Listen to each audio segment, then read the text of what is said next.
All right. What's this all about? We think the slaves are about to start some trouble. They're feeling a bit stuck up under Mr. Jones's thumb here. We need to put on a little show. That's why you're here, Earl. You two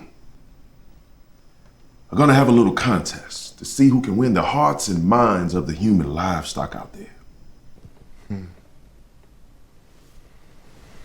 I don't know exactly what the hell you're talking about. It sounds dangerous. What's in it for me? Play your part in this little show of ours, and you can get a percentage of the plantation's profits. All right, let's talk numbers.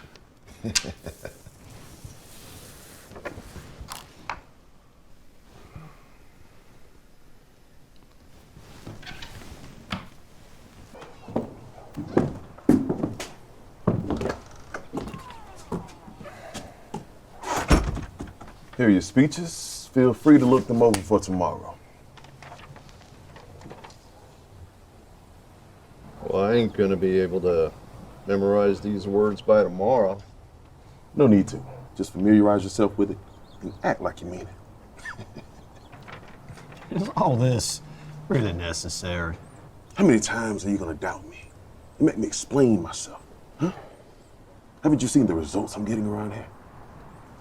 Yeah, I know, but still, all this play acting, this feels ridiculous.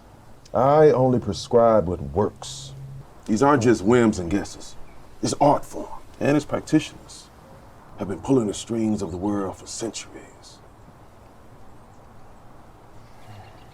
All right. See you tomorrow.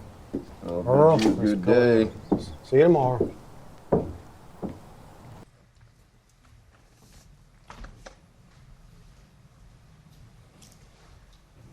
Kamala Harris.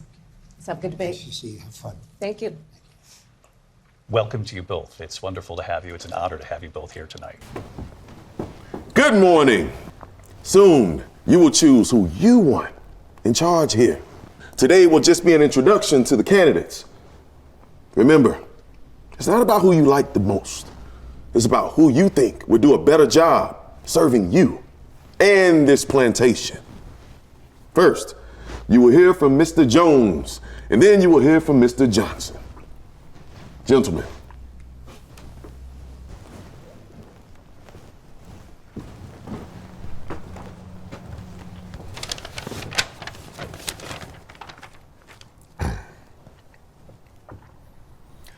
I know that some of you may not like me or the way things were in the past. And if I was harsh with any of you, I apologize. But from now on, we are all in this together. I'm no longer your master. I am, in a very real sense, your servant. Now, I'm still going to be here, working, try to make this plantation as productive and as profitable as possible. But no longer only for myself, but for each of you as well. And while I have nothing but the greatest respect for my cousin, Mr. Johnson, he's a fur man. He knows fur. I know cotton. And I know this plantation better than anyone. I'm still going to make sure everybody's fed, taken care of. But the main focus, my plan, is that the harder you work as an individual, the richer you're going to get as an individual. Each person reaping the benefits of their own efforts. Thank you. Thank you, Mr. Jones. Mr. Johnson.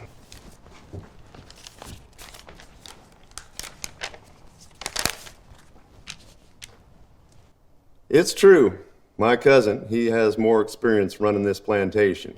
But his experience is running a slave plantation, where my experience is running plantations where the workers are there by choice.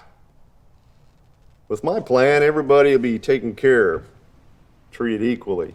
Earl Johnson wants to take care of us and make Jones Plantation fair and equal for everyone. His opponent, Nathaniel Jones, wants to keep doing things the old way.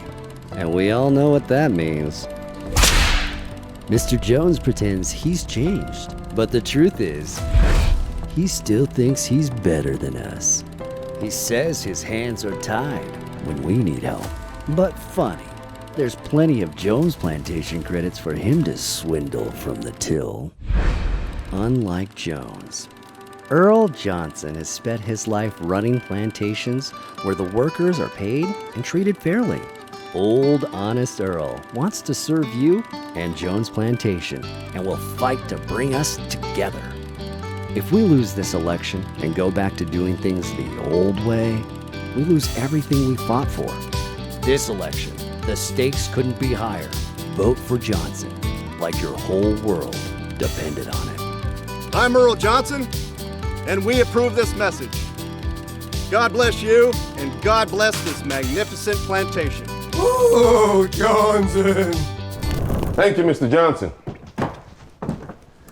You'll hear more about their respective plans soon. But that's all for now. Thank you. All right, Smith, I want some answers. What was that about out there?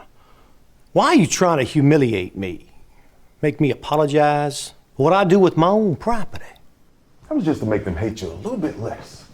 But both of you did fine. A few more days of this and you win the election. This is my plantation. You still represent slavery to them. So if they think their vote actually matters, slaves are less likely to revolt. But what if it doesn't go our way? It's just us here. It doesn't matter which one of you wins the election. It's not about who's in power. It's who they think is in power. So if we let them vote, they think they're in charge.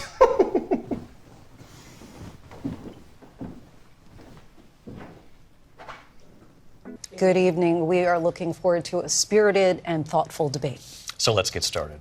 I want to begin tonight with the issue that voters repeatedly say is their number one issue, and that is the economy and the cost of living in this country. Vice President Harris, you and President Trump were elected 4 years ago, and your opponent on the stage here tonight often asks his supporters, are you better off than you were 4 years ago? When it comes to the economy, do you believe Americans are better off than they were 4 years ago?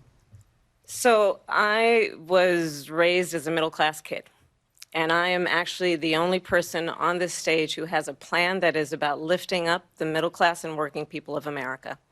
I believe in the ambition, the aspirations, the dreams of the American people. And that is why I imagine and have actually a plan to build what I call an opportunity economy. Because here's the thing. We know that we have a shortage of homes and housing, and the cost of housing is too expensive for far too many people. We know that young families need support to raise their children, and I intend on extending a tax cut for those families of $6,000, which is the largest child tax credit that we have given in a long time, so that those young families can afford to buy a crib, buy a car seat, buy clothes for their children. My passion, one of them, is small businesses. My mother raised my sister and me, but there was a woman who helped raise us. We call her our second mother. She was a small business owner. I love our small businesses. My plan is to give a $50,000 tax deduction to start up small businesses, knowing they are part of the backbone of America's economy. My opponent, on the other hand, his plan is to do what he has done before, which is to provide a tax cut for billionaires and big corporations, which will result in $5 trillion to America's deficit.